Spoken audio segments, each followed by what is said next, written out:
Good morning বন্ধুরা, আশা করি তোমরা সবাই খুব ভালো আছো। আমিও ভীষণ ভালো আছি। সাধারণত বর্ষাকালেতেই সবার বাড়িতে কিন্তু খিচুড়ি রান্না হয়, কি তাই না?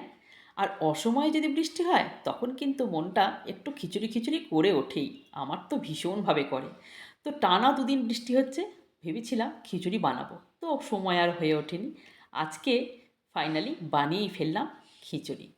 আজকে আমি নিরামিষ খিচুড়ি বানাচ্ছি, সোনামুগের ডাল, গোবিন্দভোগ চাল আর নানা রকমের সবজি দিয়ে।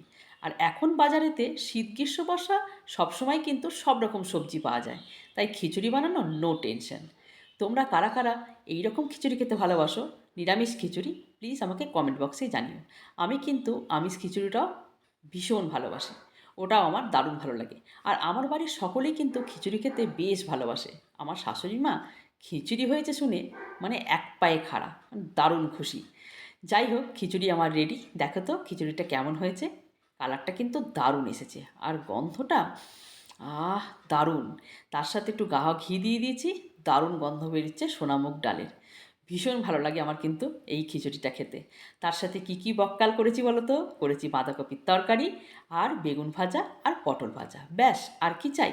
আজকের মতো ভিডিওটা এই পর্যন্তই। টাটা।